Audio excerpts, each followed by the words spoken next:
en América Radio. Vamos a conectarnos con Chicago, sí señor. Chicago, que en estos momentos pues sigue siendo la sede donde se está realizando esta Convención Nacional Demócrata, y a medida que esto avanza en su segundo día en el United Center, las tensiones se hicieron sentir no solo en los discursos, sino también en las calles, donde manifestantes y contramanifestantes expresaron su descontento y apoyo de manera igualmente dramática. Los discursos no solo buscaban motivar a los delegados, sino también responder a críticas y ataques en un ambiente de profunda polarización. Desde la intervención virtual de la vicepresidenta Kamala Harris aceptando la nominación por el Partido Demócrata hasta las acusaciones del senador Chuck Schumer contra Donald Trump. La jornada estuvo llena de momentos que sin duda influirán en el curso de la política estadounidense en los próximos meses. El senador Schumer en particular no se contuvo al criticar al expresidente Donald Trump, acusándolo de fomentar la violencia y el antisemitismo, un tema que resonó profundamente en un día donde los conflictos no se limitaron a las palabras. Fuera del centro de convenciones, los enfrentamientos entre grupos pro y anti-Israel, junto con la quema de la bandera estadounidense por parte de manifestantes izquierdistas, ofrecieron un sombrío recordatorio de las divisiones que aún persisten en el país.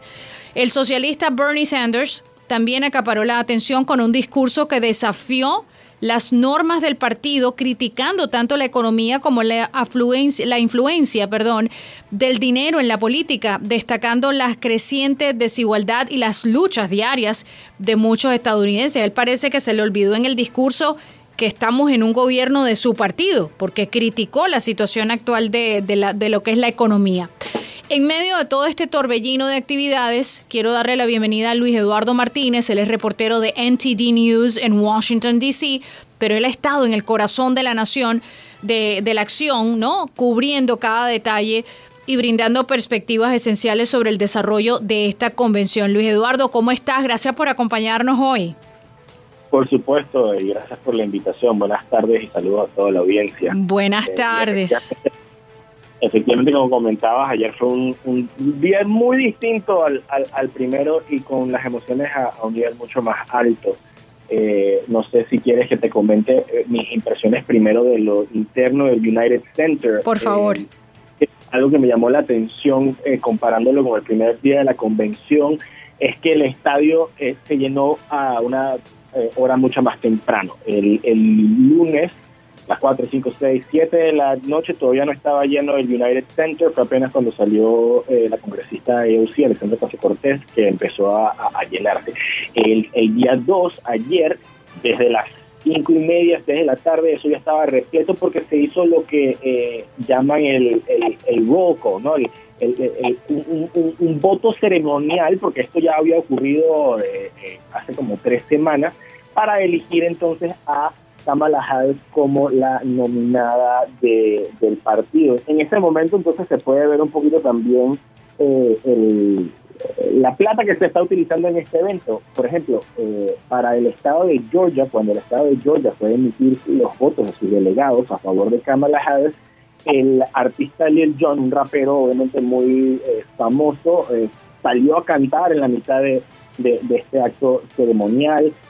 También, por ejemplo, me llamó la atención porque son ideologías muy distintas, ¿no? Cuando el estado de Hawái fue a emitir sus votos, se presentaron orgullosamente como siendo el primer estado en legalizar el aborto en los Estados Unidos. Y por supuesto, orgullosamente, exacto. Wow. Y vitoreando, o sea, el público aplaudiendo. Entonces a mí me pareció interesante porque me imagino que Hawái tiene una lista de cosas que han hecho en la historia de los Estados Unidos, y no me imagino que la cosa más importante que ha salido de Hawái sea la legalización del aborto. Por supuesto, lo segundo más importante que para los delegados de Hawái que quisieron mencionar fue que Obama nació en su estado, ¿no?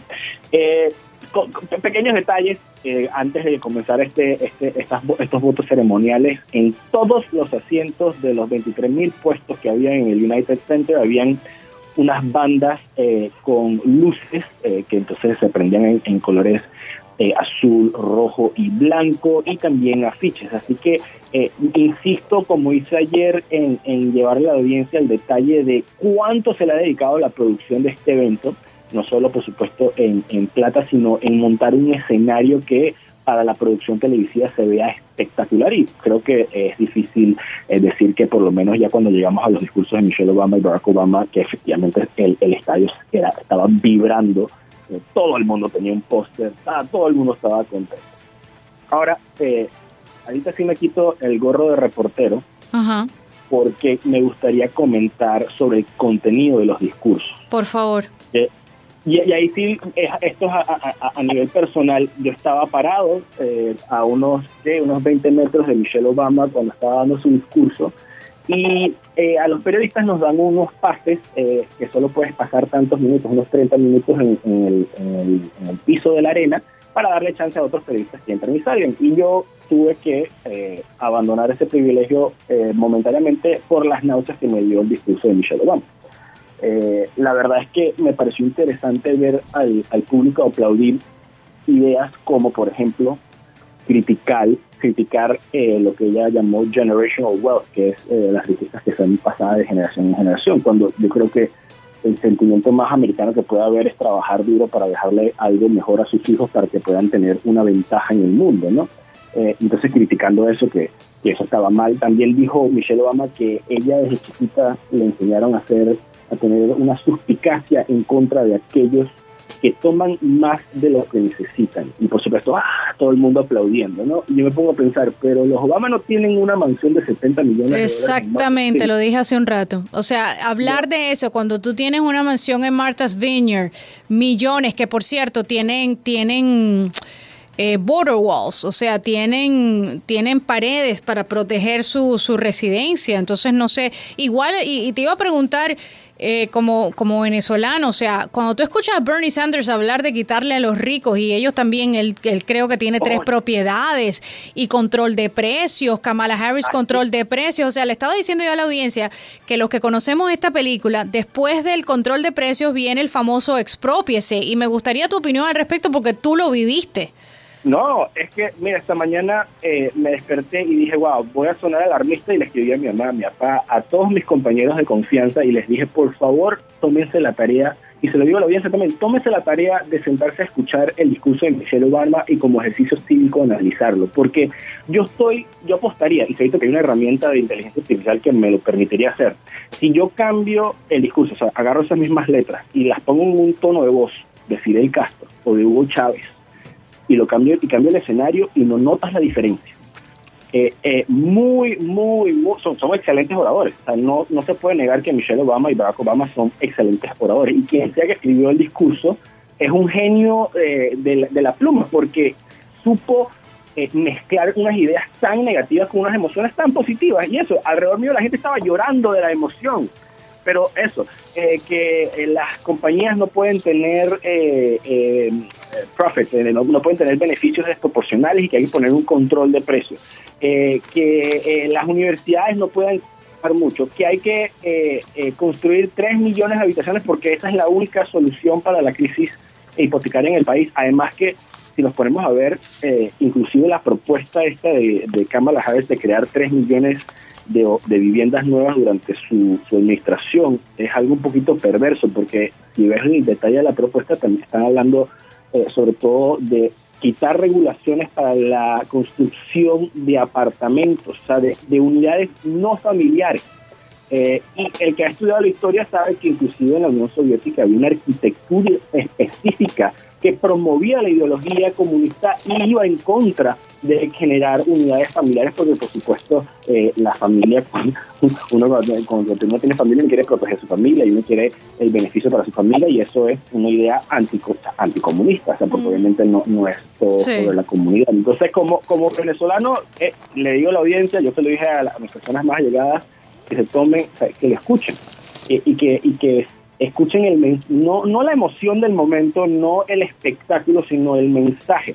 Y el mensaje es, y puede que suene alarmista, pero es comunismo, o sea, es comunismo y no es una diferenciación. Por eso dije el ejemplo, que ahorita hay una herramienta de inteligencia artificial que lo pone en un tono de voz de Chávez o de Fidel Castro y no notamos la diferencia. Qué bueno que tú hables de eso y por eso me alegra que te hayas quitado el sombrero y hayas hablado de eso y que lo hayas conversado con tu familia, con la gente que tú conoces y decir, hey, estudien esto, ustedes ya vivieron esto. Porque yo me quedo realmente perpleja y no lo sé explicar. Yo llevo muchos años acá, tú creo que tienes muchos menos que yo llevo 34 años acá. Y ese fenómeno de venezolanos por Biden, después de haber salido de lo que fue el chavismo, yo no lo comprendo. O sea, es el mismo discurso. La campaña del joy, de la alegría, de la libertad, le hablan bonito, te dicen lo que tú quieres escuchar. Y yo veo esto complicado porque hay gente que viene de eso y no lo entienden, no lo ven de esa manera. Mira, mi filósofa de filosofía política favorita, Hannah Arendt, dijo una vez que pensar no es peligroso, sino pensar es lo más peligroso que hay, ¿no? Porque tener un pensamiento crítico es una amenaza para aquellos que tienen poder. Y tenemos que entender, por supuesto, ¿quién va a decir no a que te regalen plata? ¿Quién va a decir no a que te perdonen una deuda? ¿Quién va a decir no a que le obliguen al comerciante a bajar los precios a unos que sean accesibles a ti? Ahora, pues si tienes pensamiento crítico te das cuenta que eso es como destruyes un país, como destruyes la capacidad productiva, como destruyes el incentivo natural que tiene el ser humano de trabajar para tener más. De querer tener una ventaja con el de al lado. Y eso no es egoísmo, eso no es avaricia, eso es simplemente naturaleza humana de supervivencia. Entonces yo tengo solamente un año en los Estados Unidos y yo vine con la esperanza de lo que he visto siempre en la televisión, de lo que he leído en la historia y de lo que he visto en el ejemplo de mucha gente que ya ha llegado a este país, muchas personas que han llegado a este país años antes, es la oportunidad de que llegar y trabajar duro y conseguir el fruto de tu trabajo. Y resulta que aquí el discurso político es: te lo vamos a regalar, te lo vamos a dar todo, se lo vamos a quitar a los ricos tienen suficiente y demás y por eso hay que quitárselo. Obama dijo no, que ahorita mismo los billonarios están pagando 8% de impuestos en promedio, ellos pueden pagar 28% de promedio y todavía van a ser billonarios. Y digo, bueno, sí, ¿y quién quiere hacer más plata si te están quitando cada vez más? Entonces eso es menos empleos, porque entonces son menos tiendas nuevas que abres, menos departamentos más que abres. Bueno, hay que tener pensamiento crítico con estos mensajes y yo creo que, bueno, debería ser sabiduría universal que, como dicen en inglés, too good to be true. Too good to be true. Sí, la gente parece que aún no ha aprendido. Que te regalen la vida. Hay que trabajar y creo que todos lo sabemos. Entonces, el mensaje verdaderamente me pareció peligroso. Bueno, y tengo que agregar, en ningún momento hay detalle de política pública. Son mensajes vacíos. O sea, tenemos 2 días de convención, solo 4, y todavía no he escuchado ningún plan de política pública. Yo lo que he escuchado es: los ricos son malos, Trump y sus seguidores son racistas, y nosotros vamos a proteger a todo el mundo. Ese cuento de los ricos son malos, yo le tengo alergia. Porque si yo trabajo en una empresa y el dueño es un rico, yo quiero que sea exitoso, porque eso significa que todos sus empleados van a tener estabilidad económica. Y esta gente le enseña a la gente que ser rico es malo. Es el mismo cuento de Chávez. Y que vengan acá, huyeron del chavismo para votar por lo mismo, para mí es incomprensible. La verdad que se escapa de mí. Luis, me encanta conversar contigo. ¿Pudieras estar con nosotros mañana para el tercer día? Claro que sí. Qué bueno. Gracias, corazón, gracias. Luis Eduardo Martínez, un excelente trabajo que está haciendo reportando en Chicago. Él es reportero para NTD News en Washington, D.C., pero se ha trasladado y está haciendo una magnífica labor. Síganlo, búsquenlo en las redes sociales y también síganlo. Para estar bien informado, te invitamos a escuchar América Radio 1260 AM Miami, la voz del exilio.